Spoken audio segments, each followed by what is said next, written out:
Hi అండి, అందరికీ నమస్తే. తెలుగు రెసిపీస్ ఫర్ ఆల్ ఛానల్కి స్వాగతం. ఈరోజు మన వీడియోస్లో చక్కగా మీకు ఉసిరికాయ చారు ఎలా తయారు చేసుకోవాలో చూపిస్తాను. సింపుల్గా ఈజీగా రెడీ చేసుకోవచ్చండి. దీనికి ఒక 7-8 ఉసిరికాయలు తీసుకోండి. అంటే నేను ఇప్పుడు 1 కప్పు కందిపప్పుకి తీసుకున్న క్వాంటిటీ ఇది. పులుపు ఈ విధంగా సరిపోతుంది. ఒక 8 కానీ లేదంటే 9 కానీ లేదా 6 కరెక్ట్గా సరిపోతాయి. వీలైనంత వరకు అయితే 8 అయితే కరెక్ట్గా సరిపోతాయి. పులుపు కరెక్ట్గా ఉంటుందన్నమాట. ఇప్పుడు మీరు ఈ ఉసిరికాయలని శుభ్రంగా కడిగి ఒక 2 గ్లాసులు వాటర్ వేసుకొని కుక్కర్లో ఒక 4 విజిల్స్ వచ్చేంత వరకు ఉడికించుకోండి. 1 కప్పు కందిపప్పు తీసుకోండి. మీరు కందిపప్పే కాకుండా పెసరపప్పు అలాగే శనగపప్పు కూడా తీసుకోవచ్చు ఈ చారు చేసుకోవడానికి. ఇప్పుడు కుక్కర్లో పప్పు వేసి మెత్తగా ఉడికించుకోండి. ఈలోపు మనం ఉడికించిన ఈ ఉసిరికాయలని మెత్తటి పేస్ట్ లాగా చేసుకోవాలి. చేతితో మెదిపినా కానీ మనకి ఇది పేస్ట్ అవుతుందండి. కాకుండా మీరు మిక్సీలో వేసుకోండి, మరింత పేస్ట్గా తయారు చేసుకోవచ్చు. ఇప్పుడు మీరు లోపల ఉన్న గింజలన్నీ తీసేయండి. ముందుగా ఉడికిన తర్వాత మనకి గింజలు ఈజీగా వచ్చేస్తాయండి.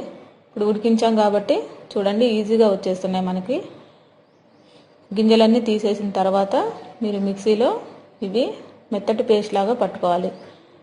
ఆ పేస్ట్ పట్టుకునే దాంట్లో కూడా ఏమేమి వేసుకోవాలో నేను ఇప్పుడు చూపిస్తాను.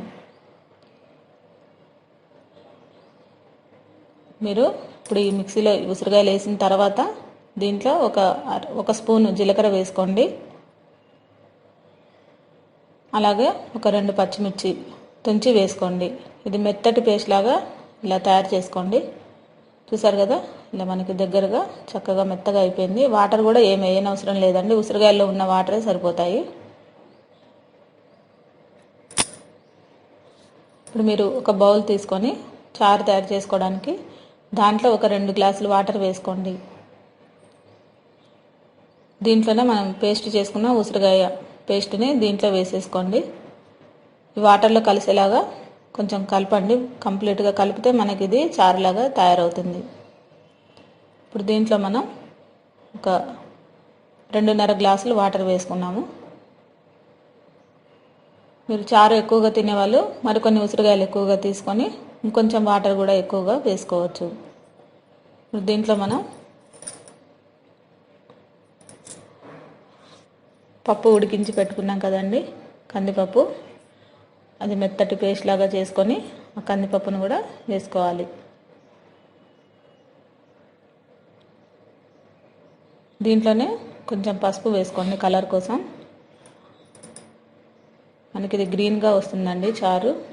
కారం వేయట్లేదు, ఆల్రెడీ పచ్చిమిర్చి మనం పేస్ట్ చేసి వేసుకున్నాం. అలాగే ఒక 4-5 పచ్చిమిర్చి కట్ చేసి దీంట్లోనే వేసుకుంటున్నాం కాబట్టి వేరే కారం అవసరం లేదండి. కరివేపాకు ఒక 2 రెమ్మలు వేసుకోండి. సరిపడంత ఉప్పు, మీ టేస్ట్కి తగ్గట్టు ఉప్పు వేసుకోవచ్చు. దీంట్లోనే మెంతి పౌడరు 1/2 స్పూను వేసుకోండి. మనకిది ఒక పావు గంట సేపు మీడియం ఫ్లేమ్ మీద మరిగిన తర్వాత ఇది మరగాలండి. మరిగితేనే మంచి ఫ్లేవర్ వస్తుంది. మీరు వెంటనే ఒక 5 నిమిషాల్లో దించేస్తే ఆ ఫ్లేవర్ అన్నది రాదు. మీరు దాదాపు ఒక 15 నిమిషాలు ఇలా మీడియం ఫ్లేమ్లో ఈ చారుని మరిగించండి. ఇప్పుడు ఇది మరిగిన తర్వాత పోపు వేసేసుకుందాము. సింపుల్ అండి, ఈజీగా చేసుకోవచ్చు ఈ చారు. మనకి చింతపండుతోనే కాకుండా ఉసిరికాయతోని అలాగే మామిడికాయలతో కూడా చారు చేసుకోవచ్చు.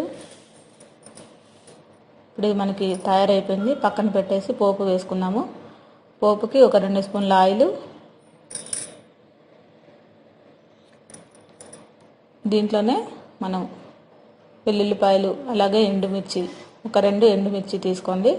వెల్లుల్లిపాయలు ఒక 4-5 తీసుకొని కచ్చాపచ్చాగా దంచి వేసుకోండి.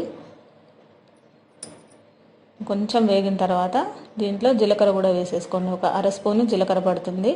ఆవాలు కూడా వేసుకోవచ్చు, నాకు అవైలబుల్గా లేవు, జీలకర్ర ఒక్కటే వేసానండి.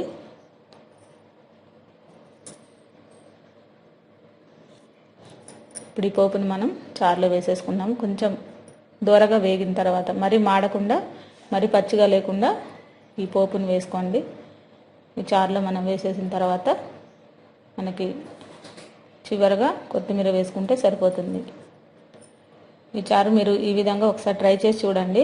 ఎంత టేస్టీగా ఉందంటే చాలా బాగుంది. పిల్లలు కూడా ఇష్టంగా తింటారు. చంటి పిల్లలకు కూడా ఈ అన్నం మెత్తగా చేసి ఈ ఉసిరికాయ చారుని తినిపించవచ్చండి. చాలా చక్కగా తింటారు.